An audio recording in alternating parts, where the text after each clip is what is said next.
Welcome to episode 18 of the Father and Son Watch Horror Movies podcast. We are a spoiler podcast. We spoil the movies we cover, so be warned. I am your co-host, the Father, also known as Pastor Matt, also known as Matt Rawlings, and I am joined, as always, by my trusty co-host, Jackson, the Son. And hold on, before we start the podcast, let me put a sombrero on and check my blood pressure. Monroeville Mall citation there, isn't it? Okay. So before we get going, we are in the Halloween season. So let's talk about just for a minute what we've been watching as we count down to our favorite holiday. So Jackson, what horror movies have you seen this week? I know that you messaged me earlier that you were watching one that had a little bit of an effect on you. Oh my gosh, I have seen so many movies. So it is, when we're recording this, it is the 6th of October, and I have seen in total like 14 movies already on the 6th of October. Me too, man. The two that I saw today were Eli Roth's Cabin Fever. I watched this after listening to the Land of the Creeps episode about Eli Roth, and I watched that. I think it was the first time I'd seen it all the way through because I did not remember that ending. Very Night of the Living Dead, actually, so that's interesting. But the second one I watched was The Taking of Deborah Logan, which messed me up. That movie Yes. I don't usually like found footage movies. I think the first Paranormal Activity was pretty okay, then the rest it kind of... Wait a minute, what'd you say? First Paranormal Activity was just okay? Yeah, well, you know what I mean. To horror movies proper... For Paranormal Activity movies, it's fantastic, but when you compare it to The Shining, what I mean? I straight up love Paranormal Activity. One of the best theater experiences of my life. Midnight show, opening weekend. That's the problem. People were freaking out. I'm watching these on a computer screen, and you were watching this in a surround sound theater with an audience, so that probably has a little bit of effect on it. And I do like it. I love that movie, but I don't think Katie's interactions with the demon are on the same level as Kubrick's The Shining or the original Halloween. You know what I mean? It's not as intellectual. Well, yeah, performance-wise, I agree with you. But I will confess, I love found footage movies. I think we should do one. I mean, okay, that'd be interesting because I don't know much about them. Blair Witch, Paranormal Activity, and then Taking of Deborah Logan. Those are the big ones. Well, Blair Witch is in my top 10 of all time. Paranormal Activity is up there. Love The Last Exorcism. Great Bigfoot movie from the co-director of Blair Witch Project Exists. So there's some good ones out there, man. I promise you. All right. Well, that'll be interesting to for you to school me on the ways of the found footage horror movie. But this one definitely messed me up. Taking a Deborah Logan. I want to say Haunting of Sharon Tate because I was thinking about. Don't mention that. I was thinking about watching that movie. Then I saw the Rotten Tomato scores and I was like, maybe not. No. But anyways, yeah, that's what I've been watching. It's been an eventful Halloween season for me so far, and I'm hoping to keep that up. Always 2 movies a day. That's my goal, but, sometimes you falter. But I'm excited to talk about the series that we've started with our last episode and now this one because it exemplifies the Halloween spirit more than any other thing, I think, because it was every decade, or at least almost every decade, from the 60s, 70s, and then 80s, and then we will leap forward to the 2000s, obviously, but this movie would come out, these movies, and it'd be like an event. Whenever a Romero Dead movie came out, sort of like Saw, but that lessened and lessened as the years went on, they got worse. This was an event for horror fans to go and see the Romero Dead movies, and that still carries on to this day. I mean, I hear people saying, I watch Dawn of the Dead every October, it's my ritual. You know what I mean? And I can see why, because as we'll get into, this movie is a classic and for good reason. Oh, absolutely. And yeah, I can't wait to get into it. We're going to take a deep dive into that. But yeah, I've been keeping up with you. I try to watch 2 a day as well. I usually get up pretty early and watch an hour of a horror movie, then finish one up during lunch, and then try to watch one in the evening when I get home from work. So I try to fit in 2. I've been working through both the movies of 1971 because I've forgotten so much about them, and through 1995. So that's been a lot of fun to go from like Seven and Species to like Daughters of Darkness and Twins of Evil, from Hammer. So that's been a lot of fun. So yeah, and I really want to recommend some of those Hammer films that kind of got overlooked because Hammer was kind of dying in the 70s, and I think most horror fans know about Captain Kronos. Many know about Vampire Circus, which I love. But Twins of Evil and Daughters of, and not Daughters of Darkness. That I don't think that was a Hammer film, but that may have been AI. I can't remember. But Countess Dracula was one I watched last night, and that's a Hammer film and a great Mm. one. So, yeah, it's been fun to go back and forth. Even though I going through '95, I have to rewatch Halloween 6, so that'll be a Ew. chore. But the producer's cut's better, but that doesn't say much. So It's watchable. it's yeah, it's washable. So well, yeah, I agree with that. So anyway, we're talking about depending on when you date it, whether it's the European release or the American release, and we'll talk more about why that is. I'm going to go ahead and go with the American release. We are talking about 1979's George Romero's Dawn of the Dead. Now, the first time I saw Dawn of the Dead, I remember that as like a 12-year-old who'd become addicted to horror movies, especially after seeing Psycho, when in the fall of 1984, I began to take my BMX bike as 12-year-old, and there were two different video stores that were within kind of pedaling distance of my house, and both mom and pop video stores. And there was one that there was always this one clerk. I can't remember her name. I think she was in like her late 20s. She always wore flannel long before, this is 84, long before grunge.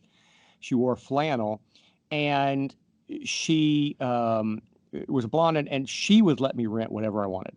None of the other clerks would. I mean, I had to go with PG 13, starting in 8045, but she would let me rent whatever I want. So that's how I saw Maniac for the first time. That's how I got to see Texas Chainsaw Massacre for the first time. And that's how I got to see Dawn of the Dead for the first time. And fell in love with it from the first viewing. What about you? What was the first time you saw Dawn of the Dead? First time I saw Dawn of the Dead, probably. Well, it's difficult for me because I'm growing up in an age where whenever you hear about a movie, you also see part of the movie. You can't just hear about it from word of mouth and then discover it on your own. The way you discover it is seeing clips from it, on YouTube or in compilations or something like that.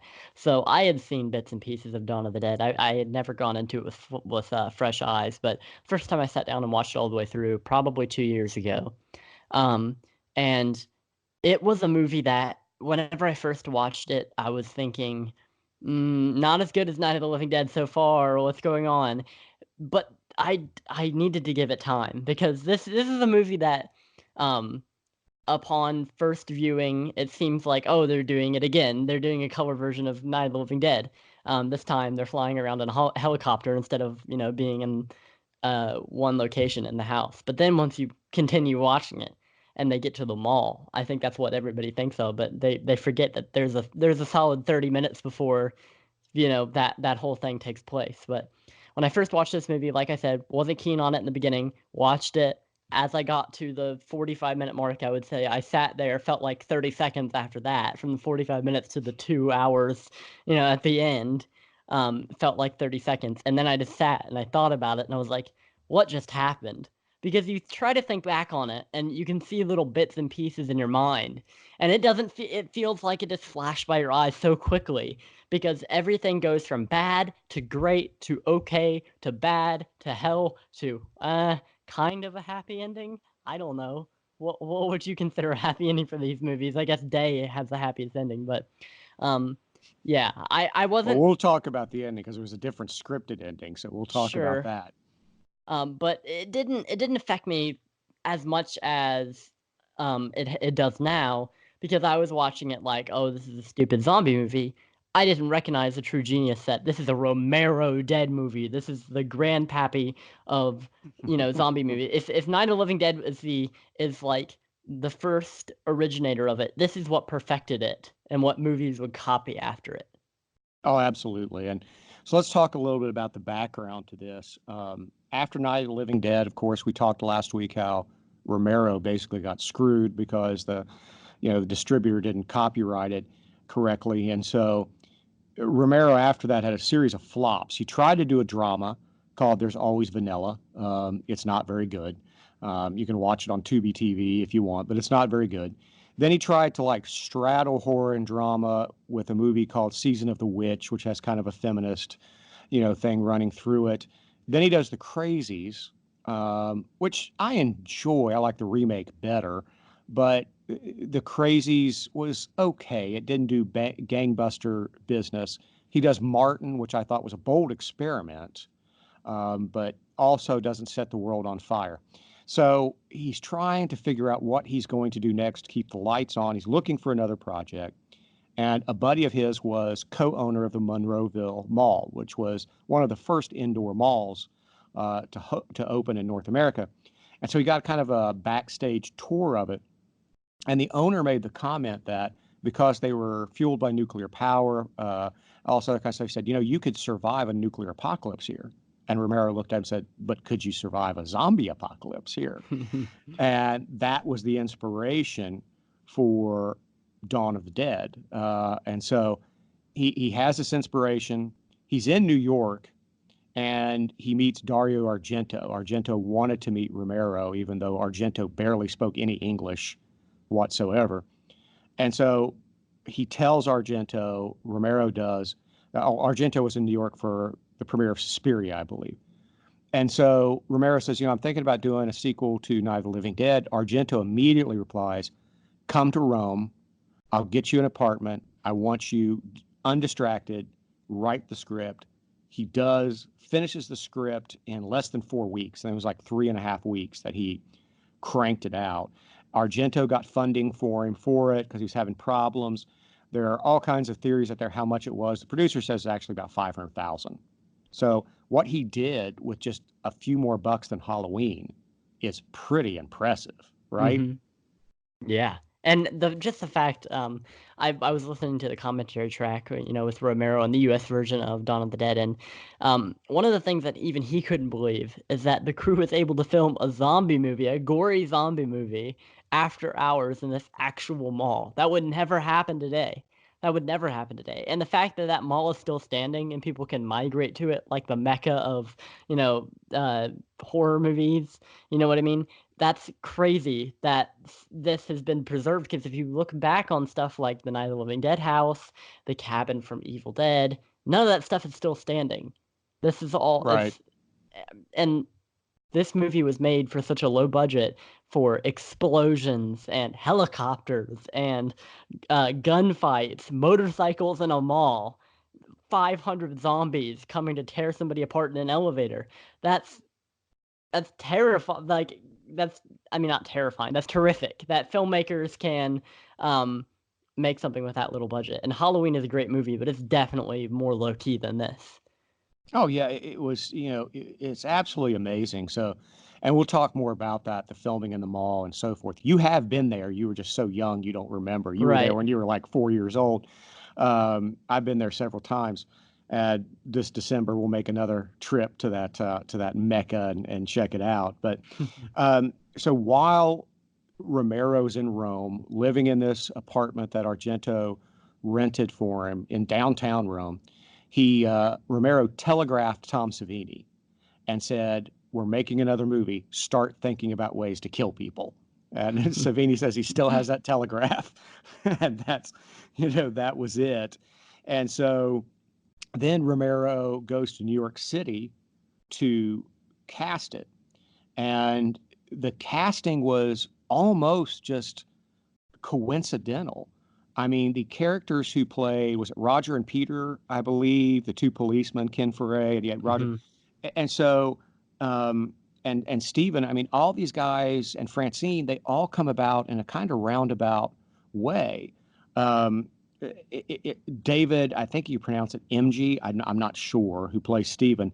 He was actually cooking at a restaurant that Romero was eating in with his wife, and Hmm. introduced himself and said he wanted to be an actor and wanted to know if he was making a movie. And Romero said, "Yeah, I'm making one. Come down and audition." Boom, he gets the lead part. Um, Great. yeah, Fly boy. exactly. Yeah, exactly. And Scott Reniger, who plays Roger, was also working at that restaurant. Same thing happened to him. He was a waiter. Um, Ken Foree, you know, he was friends with Dwayne Jones, who played Ben from Night of the Living Dead. And when he heard they were casting, he asked Dwayne, he said, could you put in a good word with Romero? So Dwayne called George, said, my buddy Ken's coming down to audition, give him a shot. Boom, he gets the part. The part of Francine was really the only person who kind of walked in cold to the audition and got the part. And she immediately, once she got the part, she realized, I've never taken an acting class. I have no idea what I'm doing. Great. Yeah, the auditions were more of, we like your look, come on, be in our movie. She pulled off the lines, the few lines that they gave them, but I mean, it was just, it's pretty amazing that so many of these, with the exception of Foree, he had been acting and he'd done a lot of stage work and so forth. The rest of these are pretty much amateurs who are walking in. And so they cast the movie, go back to Pittsburgh, and then they follow the Night of the Living Dead model, where the cast and crew are just filled with friends from Pittsburgh. Yep. And what I find is funny, just a little tidbit. David M. I think it's M. Gay because I watched an interview. This guy said his name and he Okay, didn't. MD, He didn't. okay. He didn't correct him, so I assume that he's right.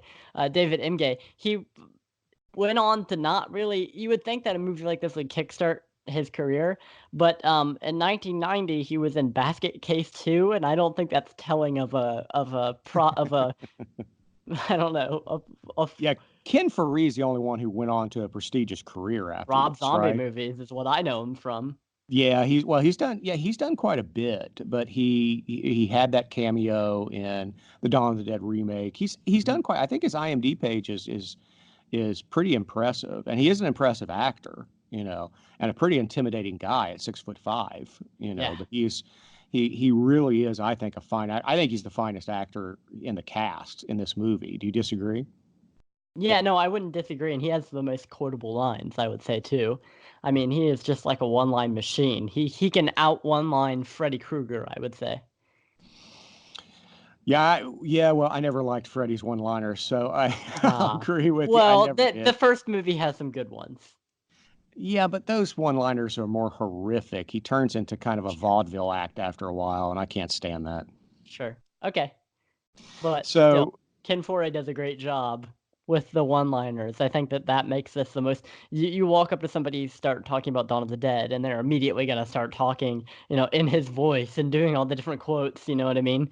Because it's when just there's such no a more room in hell, and yeah, it's such a likable cast. I mean, there's no way you can't get into it. Whenever they're driving the trucks and screaming at each other, just having a gay old time killing zombies. You know what I mean? Night of the Living Dead is oh so yeah. dark and depressing. Day of the Dead is introspective, but this movie is just good old plain zombie killing fun. Well, yeah, you said something there I want to pick up on.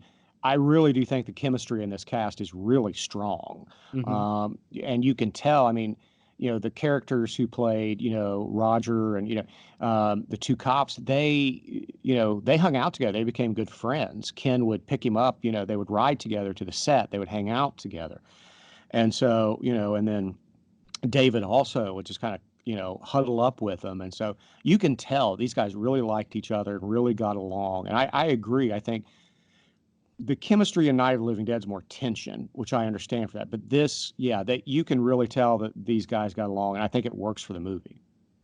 Mhm. Yeah, I would agree. And Day of the Dead, I hate to keep jumping ahead, but I think that was lost maybe a little bit. We went back to the tension. I love the camaraderie of this movie. I like it when people can get they start off with their differences, but they all realize that they have to get along to survive. I love that, and we see a lot of that in shows like The Walking Dead.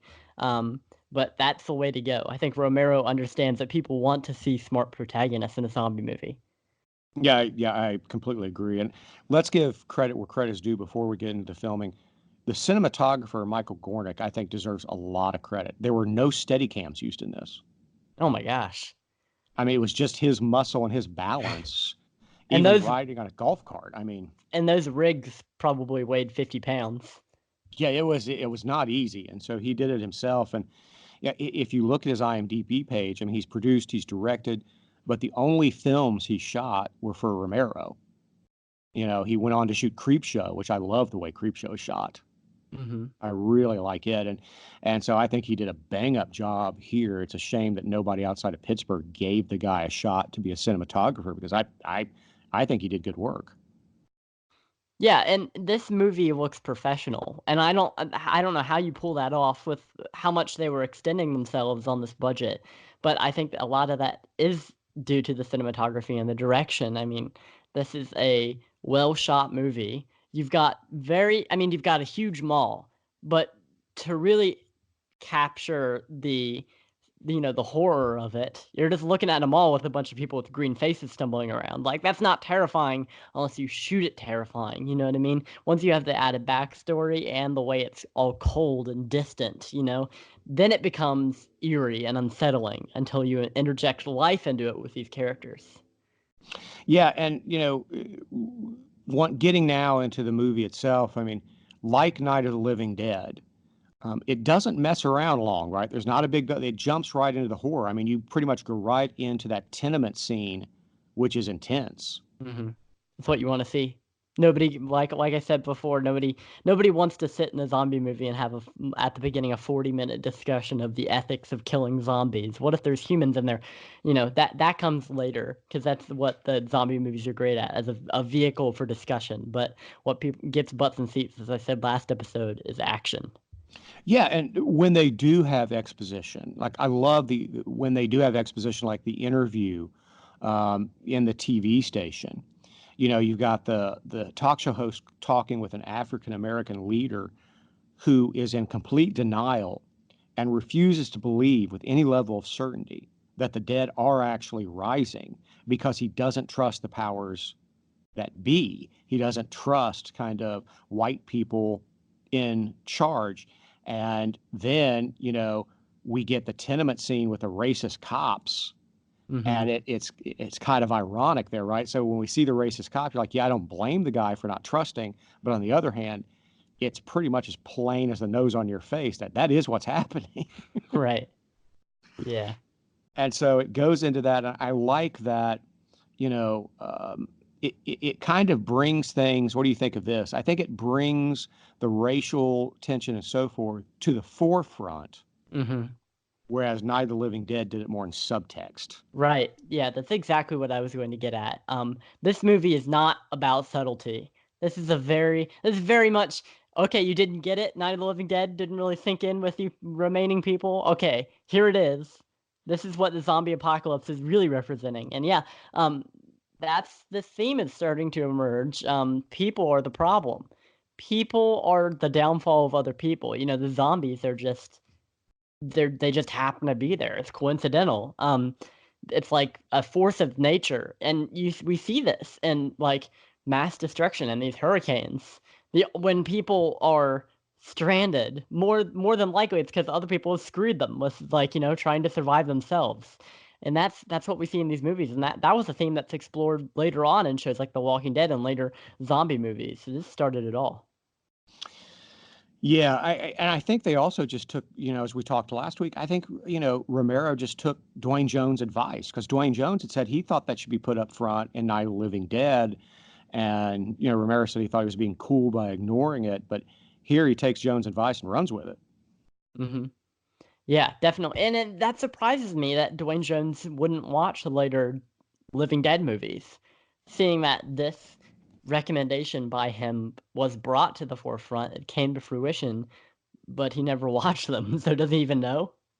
Yeah, even with his buddy Ken Faree and it, he didn't watch it. That's a little surprising. But it's just as we talked last week, it just wasn't his cup of tea. I mean, Mhm. the cast and crew were talking about, when they were setting up shots, Dwayne would be off to the side, like reading Proust and, reading pretty heady philosophy, Jean-Paul Sartre and stuff like that.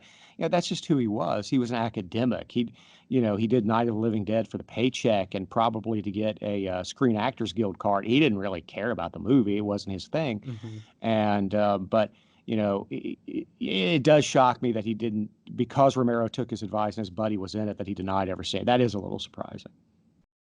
And I think that's just pride, you know what I mean? Once you make such a big statement about zombie movies, not being your thing, even though you're the star of one, can you really go back on that and be like, "Oh, yeah, maybe one night I was with some buddies and it was on TV, I watched it." You know what I mean? Like, I find it hard to to believe that he was never exposed to it, but maybe he just wasn't interested in sitting down and giving it the time of day.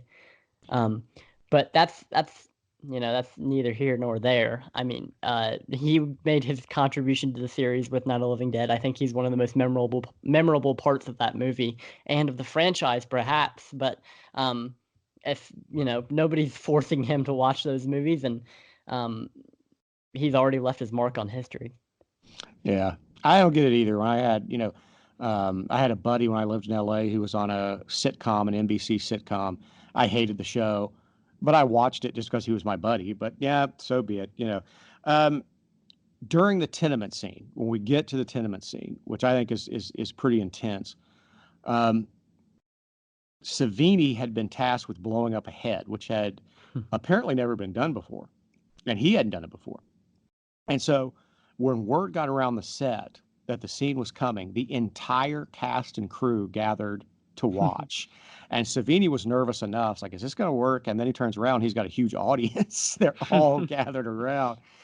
And so, he pulled it off. And then, of course, not only pull it off, it was kind of groundbreaking because we'd see it again and again. We'd see him do it in Maniac. We'd see it in Scanners. We'd see it done again and again, which is take a fake head, do a real quick shot of it. Don't give the audience too long to see that it's a fake head. You just show the shotgun blast, and then the next frame, boom, you see the head exploding. Mm-hmm. And I think that's awesome. I think it's an awesome effect. Yeah, and before this, correct me if I'm wrong, a movie would be just completely pulled from theaters if you had an exploding head. Joe Bob Briggs says that the two things that would definitely get you an X rating are genitalia and heads exploding.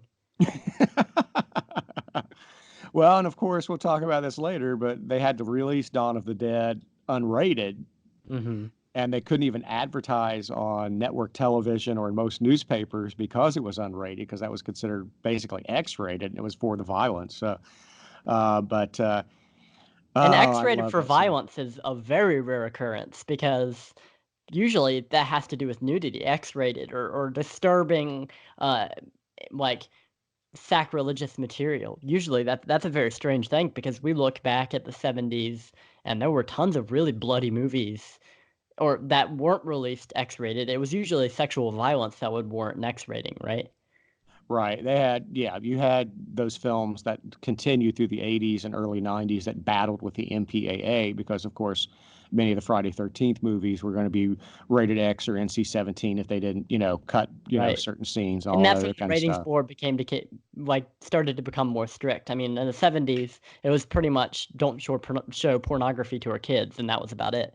Yeah, but basically the ratings board said this was violent pornography, and so they just decided that nope, we're just releasing this unrated, and it was a Mhm. hit anyway. So Yeah. good on Romero for that. Let's talk about the next effect that really blew me away: the partial decapitation with a helicopter. Mhm. Yeah, and I was listening to Savigny explain this, Oh, it's great. shot. Go for it. The fact that he had his friend who had a really short forehead, a really low forehead, so that they could add on to his forehead to make it, look normal sized. And then the blades were added in Right, they afterwards were for the added in helicopter. post. Yeah. And I was wondering, I still don't know exactly how they got it to cut and make it look like it was chopping off. I'm sure you can Oh, I explain heard that. Savini talk about it. You want me to tell you? Yeah, go ahead. Okay, so they added on to his head, they added a prosthetic to the top of his head. They lined the prosthetic with fishing wire. Oh, okay, I see. And so off camera with this fishing wire, Savini said he had one of his assistants, maybe Tasso, run with the fishing wire so that one part after another just kept unwinding and jumping off his head. So That's there's awesome. actually just like a guy just running outside of camera with a fishing wire pulling this guy's head off. That's cool. And Tasso made such a great contribution to the first three uh, Living Dead movies, as I understand it. He was always the guy to go to whenever you needed an extreme effect shot and you couldn't find any actor who wanted to do it. Like if you wanted people to be their faces to be gored and for them to be thrown on the concrete, Tasso was your man. Oh yeah, I met Tasso. He was with Savini at Camp Crystal Lake when I went there. Really nice guy, really Nice. quiet. Savini talks on the inhale, but Tasso's really quiet, but Hmm. really, really nice guy. Um, and then while we have the helicopter scene, they're there refueling. You have Ken Foree, kind of wander Oh into a no. building, Yeah. and he's attacked by two child zombies, Hmm. who, by the way, were Savini's nephew and niece. I heard that. Yeah, they just happened to be on set. Let's go make you up into a zombie. Yeah, and they did not tell Foree he was going to be attacked. Yeah. And he did Right. not know he was going to be attacked by children. And then they told him to, shoot them with the squibs they attached to these little kids. Oh my And so gosh. Fareed was, honestly surprised. And also, he said, disgusted. He said the one part of Donald that disgusted him was shooting those kids. He said he found that too disturbing. That's what I hear. And that is really difficult subject matter to, and usually zombie movies, they skip over that part. If you only see adult zombies, you'll maybe see one creepy little girl zombie. But just the fact that, yeah, zombification would affect children, and even more so probably because they're more susceptible to it. I mean, that would later be more explored in 28 Days Later, which we've talked about before. Not in the episode that's been released, but Never been released. The yeah. great lost episode. Yeah. Yeah, eventually, someday we'll re-record it. But Well, yeah. one of these days when you're like on Christmas break, we'll see if we can get Mhm. like Dino Michelle back on. But yeah, that's horrifying. Just the fact that yeah, you've got to. I mean, they have no life left. That you know what I mean? It's not like there's no person left in there, which is what they think. I mean, obviously, we see in Day of the Dead that that's not entirely true. That there is some humanity left in them, some semblance of it, but that's just terrifying, horrifying, and there is genuine disgust on his face. Now I know why that scene is so impactful because he felt like he was really committing an atrocity. Oh yeah, yeah, it's one of my favorite scenes in the movie. Not because I enjoy seeing children that way. I just think Faree's responses is so wonderful, and I hope I'm pronouncing that correctly. They never in the docs I watched. They just show his name. They never Oh, pronounce it. really? I So heard yeah, somebody say foray, but I don't know if that's true Foray. because there's no accent on the e. I'll look it up. Sometimes there's interviews and they'll say their name and they'll correct them if they're wrong, but I think it's foray, but it might be foray. Yeah, I mispronounce names all the time. Like I mispronounced John Carl. I used to call him John Carl Buckler, but of course his name was John Be- Carl Beekler. It Beekler, was yeah. Beekler, yeah. So Hmm. that happens. I apologize, but I'm trying the best I can. Then you have the scene with the rednecks and National Guard Yeah. going out, hunting zombies. And this tells you something about Romero. Apparently, according to Savini, Romero was just a hero in Pittsburgh because he never left Pittsburgh Hmm. and because he shot his movies in Pittsburgh with people from Pittsburgh. Hmm. So people loved him. So when the production manager went to the National Guard and asked if they could show some of their armory and all that kind of stuff, and they were like, "What for?" I said, "Well, George Romero is filming the sequel to Night of the Living Dead." And the guy running the armory in Monroeville, just like 10 miles away, goes, "Well, can we be in it?" And so these guys who are on weekend duty for the National Guard, they show up and they bring their armory just to be in the movie. And a bunch of rednecks from around Monroeville show up with their shotguns and cases of Iron City beer, and it turned into a big party. But they just idolized in Pittsburgh at that time. People just idolized George Romero to the point where, they give him permission to use the Monroeville Mall at night. The car that you remember near the end that they're Hmm. driving around the mall, that was lent to them by a dealership. I mean, all this stuff is just given to them because it's George Romero and because they Right. just absolutely loved him. He could only have done this at that time on a $500,000 budget in a place like Pittsburgh that idolized him. Otherwise, it never would have Hmm. happened. Yeah, if he would have shot this in LA, it would have never the taxes alone would have been more than the budget. But yeah, and it's funny, I heard Romero himself say everybody in Pittsburgh was either a zombie or killed by a zombie in one of my movies because they would line up and, put makeup on me. I'll be in the movie. You know what I mean? Which is fantastic. I can only imagine having a community like that would, this is their movie. This is Pittsburgh's movie. Um, you Shot know, in the winter with the heat turned down in the mall at yep, night, great. and they did it for $1, a donut, and a T-shirt. Yep. And you know how Philadelphia, Philly is Rocky's, domain. These are the living dead, stomping grounds, the mall, the cemetery, stuff like that. Pittsburgh, they love it because this has exposed the world to the Pittsburgh culture and, geography. Oh yeah, I mean it's just yeah, he was so beloved that especially at this time, I think by unfortunately by the time that he passed away, so many people had forgotten about them because he hadn't really between like the mid 80s and the early 2000s, he didn't make really a movie, or 90 to 2000, he didn't really make a movie. And so, well, I guess he did The Dark Half and like, I guess he did it in Right. 92 and it was like on a shelf for a year. But it took a long time before we returned to it. So, but yet then we finally we get to the Monroeville Mall, which sounds like your favorite part. Hmm. I think that's everybody's favorite part. It's the most iconic part of the series. And people still, I mean, I've seen videos of people flying from like Germany to spend an Yeah. afternoon at the Monroeville Mall. I mean, And it's that's the thing incredible. that it's almost unrecognizable, honestly, unless you have screenshots. Like it's totally. I mean, the place where that big clock tower was, it's now a kids' playground, like a little Oh yeah, play area with foam, and they've redone all of the stores except for one store, the one where the machete wielding biker dude. I don't know if his name is Machete or what, but Tom Savini's character, he does a little barrel roll on the ground and ducks behind a pillar. That right. store, it's still the same store, but Yeah, the uh, ice rink is gone. That's now the ice food rink is, court. yep, and just everything's been redesigned. Obviously, the wood paneling is gone, um, and they've I redone all can't the blame them ads. for that. Yeah, no, the wood paneling is just, I mean, the 70s sound great, but wood paneling really, guys. I mean, everything looked like a cabinet. Like everything looked like a cabinet. Video games look like a cabinet. Like you look at like a Pong machine and you're like, what is a spaceship or a video game console? You don't know, but um It was all wood paneling and shag carpet, unfortunately, in the 70s. I yeah. remember it all too well. And we see that in this movie with the big red carpet, Oh, Dawn of the Dead. It's just a great style, and everybody's got bell bottoms, so which is fantastic. But I don't know who thought that was a good idea because you can lose like an entire pizza in shag carpet. I mean, it's yep, just, yeah. it's like swimming in Chewbacca's hair. Yes, it is. So they shot from 10 to 6, even though the mall didn't open until 10:30.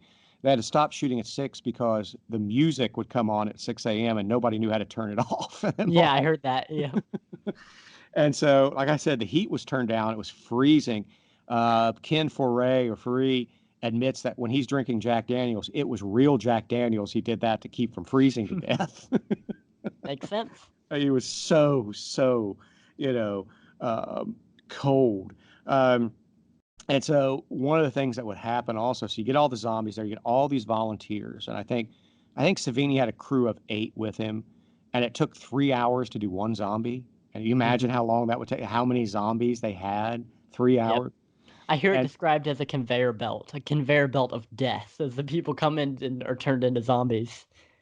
oh man, and so he does all this, but one of the things they would do, of course, you've got to set up shots, and Hmm. back then, especially in the pre-digital age, it was much tougher to set up shots, and it would take quite a while. And so there was a Brown Derby bar in the mall at that time. The zombies would go in there and drink, and so they would drink, and then some of them would get drunk. And some of them swore it helped their performances, but apparently two guys grabbed the golf cart and rammed it into a column, causing $7,000 worth of damage after getting plastered as zombies. Great.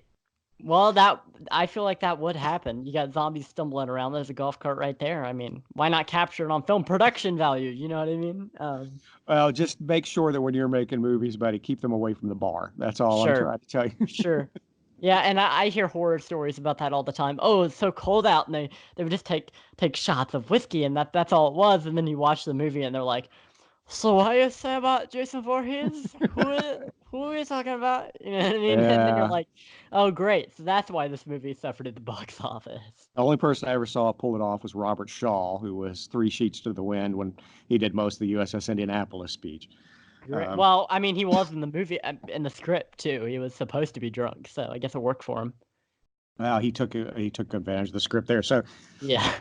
and then so later on, we'll talk a little bit more at the mall, but later on we get Savini show up with the biker gang. He and Tasso jump in with a real biker gang, Yep. the pagans from Pittsburgh. They volunteered um, to do it, and But here's the thing: we've talked about this last week that Savini and the biker gang show up and they screw things up. But we see before that the kind of the shines off the diamond, right? Hmm. Because they're acting really bored. Yep. Right? I mean, David Emge and the actress who I forget right now who plays Francine, they look really bored. There's that shot of them lying in bed, just kind of looking off, like, what do we do now? Yep. And I mean, so, that's why we get that montage of them at the mall. They've exhausted every fun thing to do at a mall because you're only supposed to be at a mall for what, 2 hours and then you leave. They've been in there for 2 days and they're like, this was fun. Now all the zombies are outside. It's just us in this huge, you know, I don't know, 5,000 square acre, you know what I mean, place, and we yeah. have nothing to do. Well, but it raises an issue. Aren't they just zombies too? Because they're not doing anything but just consuming and living. They're not really living. Hmm. And you also have to ask yourself, I think we assume that our four characters in the mall, the couple and the two police officers, are the protagonists. But if in Birth of the Living Dead, Romero makes a comment that, you know, God unleashed the dead until the living redeemed themselves, you could argue from that point of view, the zombies are the protagonists Mm. and the four in the mall are the antagonists and they're just wasting life. I always saw the zombies as sort of a biblical plague. They're like the plague of frogs or boils. They're the angels of death. And they're not just killing the firstborns, they're killing all of them. You know what I mean? This is an act of it's sort of like the flood, the biblical flood of zombies, I think you said last episode. Right. They're wiping away the impure and only the pure of heart can survive. Right. Um, And that's not just the minister to me, that's Romero talking. right. Yeah. Um, yeah, and there is something really like huge and epic about this wave of terror and of death, which is wiping the slate clean, basically, as we see later as the humans sort of rise up. Um, but then it happens all again. Greed takes over, and it happens all again with Land of the Dead, with class differences, and humans can never really get together and make this utopia. It's like the utopia doesn't exist. Zombies will always come back, basically, Well, and because that's they don't redeem themselves, right? I mean, if you're right. following Romero's line of thinking, human beings have done nothing to redeem themselves. They're still Mhm. racist, they're still classist, they're still sexist, they're still divisive, and they haven't done anything. And that's what raises that question. Yeah, I mean, the four we have in the mall, they don't strike me as racist. But at the same time, we'll come back to the ending later, but when the biker gang show up, they sure get territorial and in a zombie apocalypse about a bunch of useless crap. Mhm. Sure. I think maybe it was more of a threat. It was like a threat to our safety, the Well, the but biker gang being there. David Emge is shouting. You remember when he's shooting? He's like, "We fought for this. Is ours." Mhm. I guess. And I don't know. I think it's presented in the movie as the biker gang or the bad guys. I mean, that I don't think that it was intended for the protagonist to be unrealistic here. I mean, they did kind of fight for it. When we see, as soon as the biker gang comes in, they start wrecking crap because they open the doors and let all the motorcycles come in, but then also zombies are crawling through the cracks. So, I mean, they're kind of ruining stuff as soon as they get there. But when you look at it from an objective point of view, without the context of these are the characters that we've grown to love, and these are the characters that are written to be the people that we look up to and that we relate with, yeah, nobody's perfect in these movies. That's the whole running theme, is that humans are imperfect. Zombies are a perfect killing machine. Yeah, I hear what you're saying, but at the same time, I guess what I'm saying is, um, we're in the zombie apocalypse. In the apocalypse, what difference does it make if you have direct access to video games and a dining room and a J.C. Penney? I mean, at that point, what difference does what cardigan you want to wear really matter? If a Sure. biker gang wants to tear it up, especially when you're obviously bored of it, Hmm. what difference does it make? Yeah, and humans are selfish creatures. That's explored way more, I think, in Day of the Dead and at Night of the Living Dead, obviously, because all the characters can't agree on anything. They've all got to have their opinions on everything. So yeah, you're right. They are bored of this stuff anyways, because the things that make video games and watching movies with people that makes them entertaining are the people you watch it with. If there's no social aspect to that, you're just in your own little bubble doing these things. They quickly lose interest, as we see in a bunch of these Last Man on Earth style movies. Um, all the things that you thought would be cool if you're the last person on Earth, like I'm gonna raid all the stores and take all the food I want. Quickly, that becomes really boring because there's no incentive for you to do anything. Yeah, so the protagonists are selfish, um, and I think we see a lot more of their personality flaws in the beginning of the movie, the things that get people killed, than we do later on in the movie because they've more worked stuff out. But you're right, they are selfish. They are fighting over things that don't matter. The biker gang, kind of in the same vein as zombies, represents pure chaos and like Right. this force that's just destroying everything. And I think the biker gang actually does a better job of destroying stuff than the zombies do. I mean, they inflict more Oh, than absolutely. $7,000 of property damage, I would say. Oh yeah, no, absolutely. And so, which leads me to something else, which is another theme, because everybody talks about consumerism in Hmm. this. That Romero is really hitting on consumerism, and that's obviously easy to see. That is obviously there.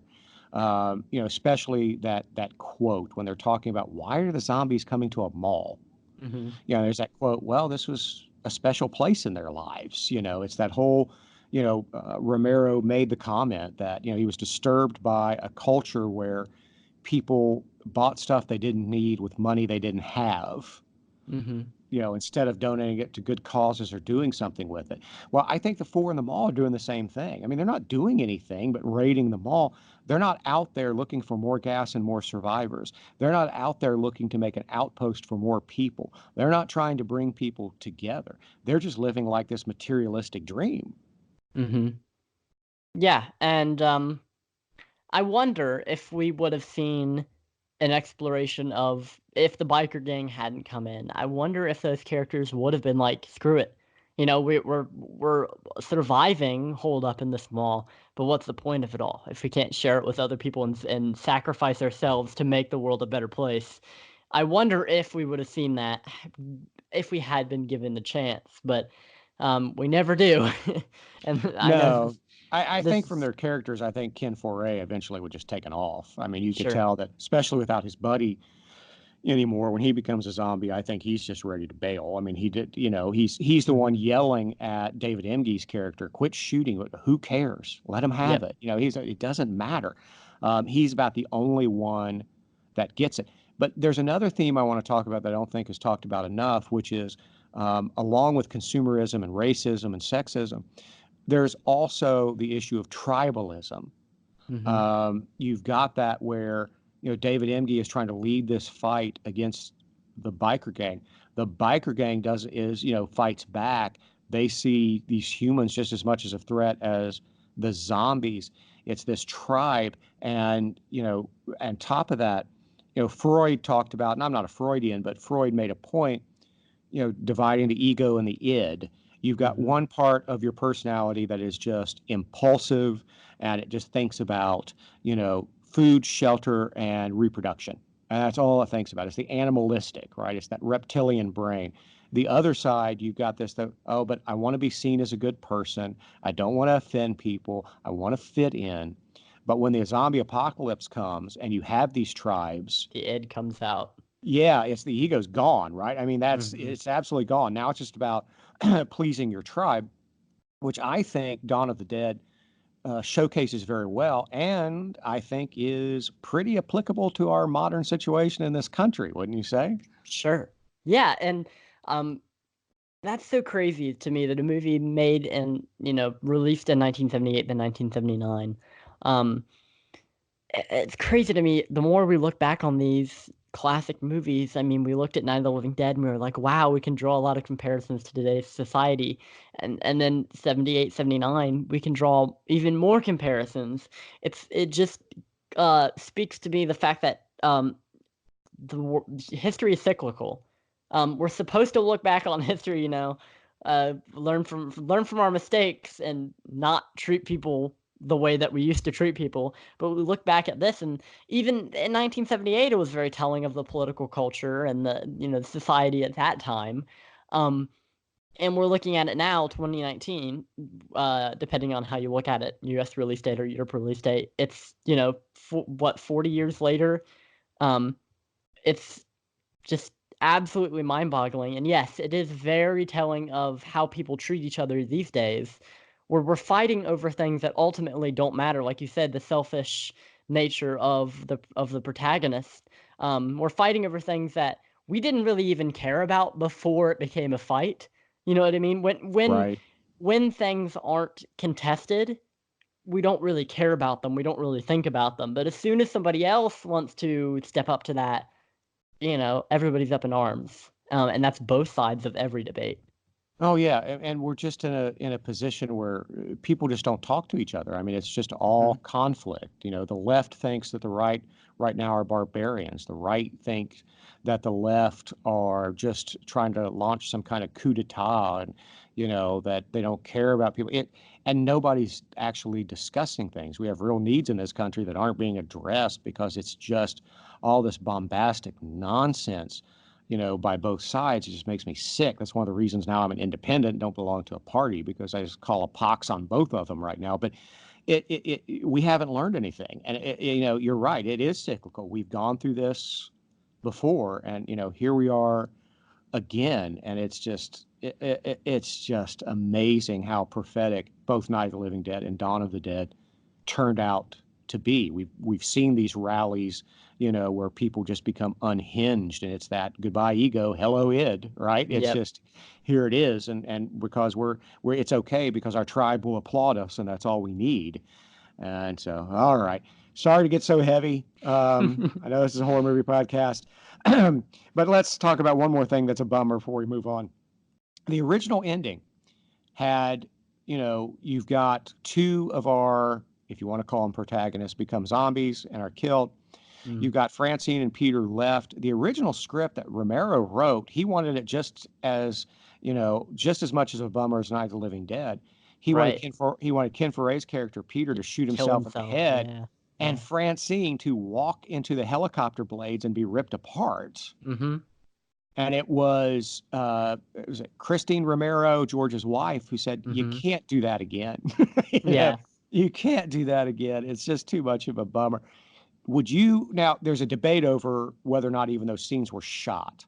I Mhm. kick myself now because back in 2004, maybe I had the Ultimate Edition DVD, which is a 3-disc set that had a lot of extras on it, and I traded it in once I got my Blu-ray, and now I'm kicking myself because that we didn't get a 40th anniversary Blu-ray, Yep. and the DVD had a lot more extras than the Blu-ray has. So and that Yep. DVD is now going for like $250 online. So your Mhm. dad's an idiot. But anyway, um, would you have preferred that ending, or would you have at least preferred that as an alternative cut on like on a Yeah. DVD? I would like to see it, and I think it definitely was shot because when I was listening to the commentary that had Christine Forrest or Christine Romero and George Romero and Tom Savini, they were talking about it like they had shot it. They're like, and I can't remember if this is a version that has him and they're waiting and then he's almost about to kill himself and then he puts the gun down and they're like, oh, okay, so this is that version, as if they had shot a version where he does actually kill himself. So I think that was shot, and I would like to see it, but yeah, I'm sure somewhere on the backwoods of the internet you can find at least screenshots of it. I Um, don't know. I mean, now you're right. Savini and Tasso said, yeah, they shot it and they did the special effects for it. mhm. Romero initially said, nope, we never shot it. But then there is a clip on that DVD that I used to have on that Ultra Edition, 25th anniversary edition, where he's talking like in a behind the scenes documentary.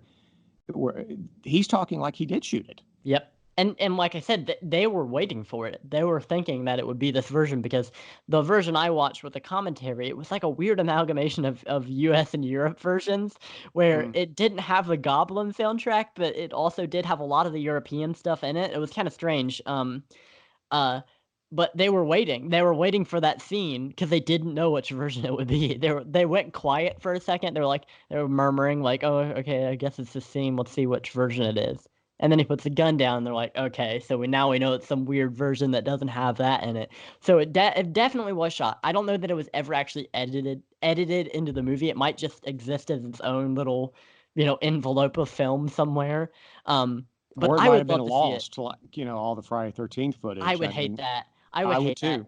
One of the great atrocities is when a film is destroyed purposefully or unintentionally, um, and just lost, and that sucks so much because preservation of history, I'm huge on that. Whenever there's a movie that not a lot of people know about, I like to, like, see if I can track it down on DVD or something like that because somewhere down the line, 20, 30 years from now, nobody's going to remember it because all the people that actually saw it, that have either gone too old to remember it or are dead now. So that really sucks, and I really hope that can be recovered by some historian. And you hear about this all the time. Something goes up in a private auction on eBay or in a more secure setting, like in a physical setting, where it'll just be like, "Oh, we don't really know what this is, but there's a film stock found in the crypts of the Dawn of the Dead, um, production, and they Right. put it in a projector, and it's either just black footage that was, just like trash, or it's something really cool that was never seen before. And if the person who bought that is cool enough, they'll put it on YouTube or at least, you know, give it to the people so they can put it on as a Blu-ray extra. But yeah, I would love Well, to and see it. and you're right. I mean, we have supposedly sometime in the next 6 months a Lost Romero movie coming out, his amusement park That's movie that they that's what they discovered say. enough of to kind of cobble together. So, yeah, Yeah, hopefully it's out there. Now, if you've listened, have you listened to the Goblin soundtrack for the European version? I have. I think it sounds cool. Isn't it much superior than what Romero picked for the US Sure. version? Oh, like the sound library stuff that he found, Oh, it was awful. where it says music by people are always thinking that it was music by George Romero, like, oh, he composed it. No, he went to a film library, just found stock music like he did for the first one. I think for the first one it works because it's Night of the Living Dead. Everything about that movie is let's get it out. You know what I mean? But this is a huge production, and when you have Goblin, you compare it with like a movie like Demons, or Demoni. I'm sorry if we're going by the Italian Demone. name. Um, that movie would not be anywhere near as good as it is without the rockin' soundtrack because it's invigorating. You know what I mean? And I guess by that point the band had broken up and it was just one of the members of the band doing music. But Goblin adds a lot. Of course they do Argento's movies, Suspiria that they did the soundtrack for. Which is Um, amazing. yeah, and they're just awesome. Everything, just the name Goblin, it's so cool. You just want to throw up the devil horns. Yeah, I prefer the U.S. cut because I think Argento cut too much out of The the European comedy. version. But I do, wish that Goblin was in the U.S. cut. I Mhm. think that would be an ultimate kind of thing. Now, so Argento had the European rights to distribute this. He did. It was a big hit in Europe. But in Europe, of course, it was known as not Dawn of the Dead, but I don't know. Zombie. Zombie. Oh, that's right.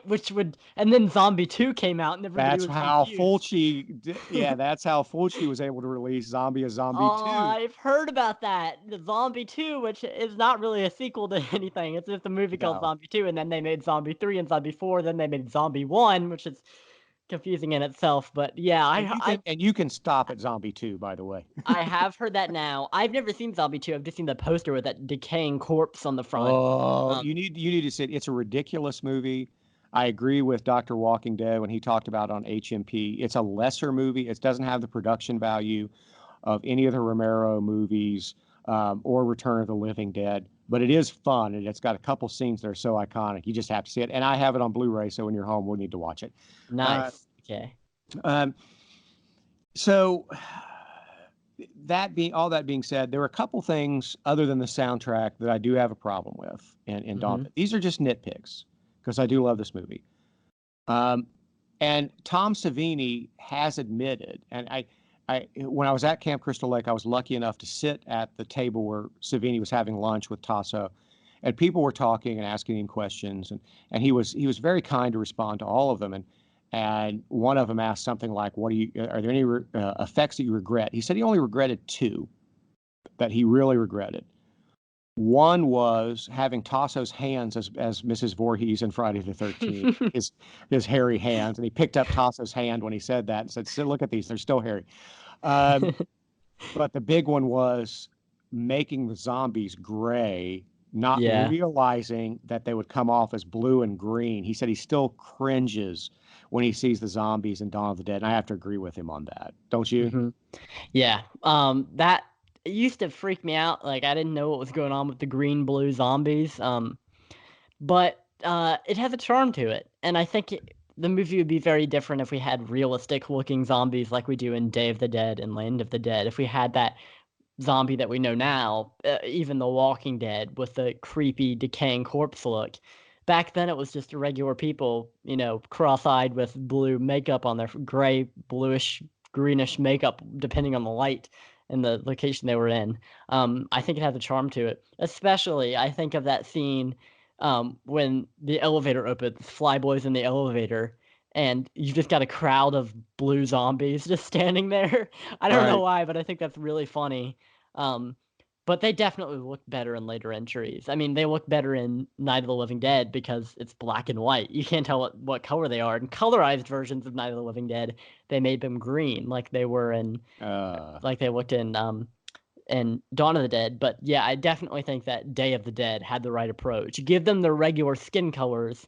They're just a little more pale, and their faces are all messed up with and that's something that I think they did a great job with in that movie. Where Tom Savini was like, we had to think about the way they died before we would start doing their makeup. Like, how did this one die? Oh, a boat motor cut them in half. Okay, well, let's do that then. With this movie, it just feels like, oh, we got another one, put some gray on their face. Oh, another one, gray on their face. You know what I mean? And that's due to necessity, because like you said, they only had a few people to do this crowd of zombies yeah. for those huge shots with so many. I think of the shot where the bouncy ball goes off the mall and then into a crowd of zombies, and you think about the preparation that goes into that. These are all just Pittsburgh natives that wandered on the set. They were like, okay, now we got this whole crowd of people, and it's just me, my assistant, and a few volunteers. Um, Not ideal. Yeah, it's such a small team for such a big movie. So, what else do you want to talk about with Dawn of the Dead? Anything else you want to bring up? Sure. I'm wondering, watching this movie and seeing all the great gore effects, what would Night of the Living Dead have been like had Tom Savini not gone to war? Um, during Oh, the if he'd been able to do the effects for it, yeah. would Night of the Living Dead have been as gory as Dawn of the Dead? Of the Dead, I don't think it would have been because of the movie that Night of the Living Dead is, where it's more about the psychological, the characters more than it is the zombies.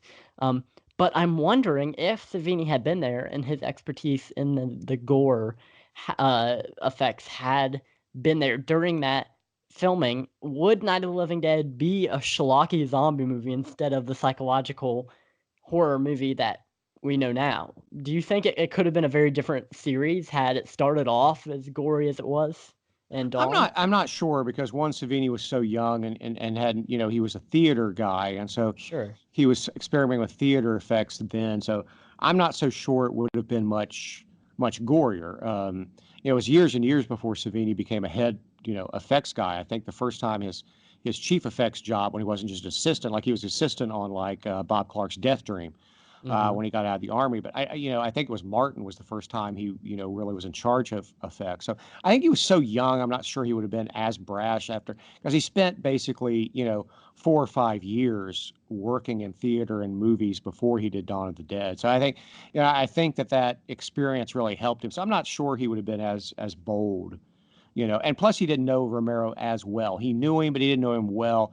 It wasn't until, Dawn of the Dead when he realized that, you could just come up to George and say, "Hey, George, we got another idea how to kill somebody." And George's like, "Yep, fine, go for it." And, so it was just, so I think it took that much time. I don't think we need it, Night of the Living Dead. I think there's enough there, and especially for the time, it was so shocking. I mean, Mhm. you see a zombie's butt, you've got, you know, people fighting over, eating real intestines and stuff. So yeah, I think that was enough. Yeah. I would agree, and I think it would have been interesting to see that type of movie, and we did get to see it eventually with Tom Savini's remake of Night of the Living Dead. And I don't know if we'll ever talk about this in this series that we're talking about now. Um, I uh, thought it was okay. I thought it was pretty good. I thought it was better Mm. than most of the zombie movies that would come in the later 2000s. That was a I 90s I movie, I obviously. liked Tony Todd in it. Mhm. I Yeah, really Tony liked Tony Todd is Todd. fantastic. He's good Yeah. in everything he's in, Yes, he realistically. is. I do like Tony Todd in it, but other than that, I just thought it was okay. But that's Mhm. not necessarily Savini's fault. The studio kept cutting his budget, so Right. and so they kind of screwed him over there, and he had to kind of rush some things. So, Mhm. what else do you have on Dawn of the Dead? Anything else? I think it's something we touched on earlier, but maybe not to the full extent that I want to. The do-it-yourself filmmaking that Romero retained even through Day of the Dead, I would say, but especially in this movie, with an even bigger amount of assets going towards the movie than he had in Night of the Living Dead. Obviously, with the mall and all these extras, it's amazing to me that this movie retains the same like do it yourself group of friends sitting around talking about stuff that would be cool to see on the big screen type of style. I mean, it's easy for this movie to become a blockbuster, and that wasn't really even a Jaws was the first prototype of that, and that hadn't really even come to fruition yet, the blockbuster. But this could have easily become what we see nowadays with movies, where it's by the numbers and very studio like, very meddled with by the studio. But this isn't that. It feels like the People zombie movie. Am I wrong? Like it feels No, like I Romero knew what agree. people wanted. This was like Night of the Living Dead. George got to do whatever he wanted. I mean, Argento read the script, had no notes. Argento let him do whatever he wanted to do, and it shows. Now, I could have done without the pie fight, but I think that other than that, I just think it was. I think Romero really pulled it off, and yeah, I do love Mhm. this movie so much. So, I what else do you have to say before we rate Just one this more sucker? thing. I think it's interesting that Argento didn't have any notes because we see later in his cut of the movie, he did have some problems with the final product, like the humor in it, the comedy, he felt like was a little too much. I know that in his European cut, there's a lot less of that American humor. It's more just a straight horror movie, and I understand where he's coming from, but at the same time, I feel like it loses a little bit of its charm whenever you don't have the comedic, inner like these characters don't feel as charming whenever they're just surviving. They're not, Yeah. becoming friends. Well, that, and even though I wasn't a big fan of it, and neither was George's wife, she didn't want it in there either. I understand it. Not just for kind of comedic relief, just also because Tom Savini and Tasso and the Pagans were supposed to be jerks and not taking anything seriously in the middle of a zombie Mhm. apocalypse. So I get that, but it wasn't just that. I mean, Argento just thought it was too long. I mean, he just Yeah. thought for European audiences it was just Oh, too long. yeah. It's not the And the movie. extended cut, I don't like the extended cut of Dawn of the Dead, where they add, like, what, 20 minutes to the movie? Yeah. Way too that's unnecessary. The movie is as it is, it's a long movie, but it feels tight and concise because it says everything it needs to say, and it never drags, really. Every single scene has a purpose, but when you add that extended cut to it, it's just way too long. I think Argento had the right idea, making it more, like he had the Goblin score, obviously. He Yes. cut some of the humor out, and I think that's admirable. Um, Romero, I think, just we need that perfect mix between the Goblin score and the runtime of Argento with the comedy and the like ingenuity that went into the American cut. But let's just get rid of the extended cut entirely. I don't know why they're adding that as a selling point on some discs. Like, you can get the extended cut. Nobody wants Well, to I see don't. that. Well, I'd like to see it once. I I've think I seen it did if I once. remember. But yeah, I so I did think not that's enough. like it. I know I don't usually like most extended cuts, whether it's Apocalypse Now or whether it's this. But still, I don't have a problem with them putting that on there. But I do understand what you're saying. It is a little too long, and this is the one risk you take when you give a filmmaker carte blanche like Argento did with Romero is you can become at times a little self-indulgent, and I'm not meaning that as Sure. an insult. I think that's a temptation anyone would have if you're just given kind of the keys to the kingdom and allowed to do what you want. Yep. That's all I have to say about this movie. Great film. Everybody knows that. I'm not telling anybody anything new. Everybody knows that Dawn of the Dead is the fully fleshed out zombie movie that it would inspire the pop culture icon of the living dead. Um, when rating this, I hope I'm not getting too ahead of myself. Go Are we for it. moving on to rating? Yep, When go for it. rating this, I wanted to be 100% accurate. I wanted to be like, well, there are Oh boy. problems with this movie, and but then I watched it again and I was like, oh, this movie is so fun. Uh, The flaws in this movie are easy to overlook when you realize that this is so iconic. There is not one part of this movie that somebody hasn't rewatched. You know what I mean? That somebody hasn't been like, whoa, whoa, whoa, let me watch that again. Let me pause and rewind. Because even if it was unintentional, it's so quotable, rewatchable, iconic, and fun. This is a 10 out of 10 for me. I would say buy this movie, even though it's everywhere. I think it's even on YouTube, which I don't even know how that's legal. It's not public It's not. domain. It's on YouTube everywhere, not being taken down. Don't do that. Buy the DVD, buy the Blu-ray, buy it on Amazon or whatever.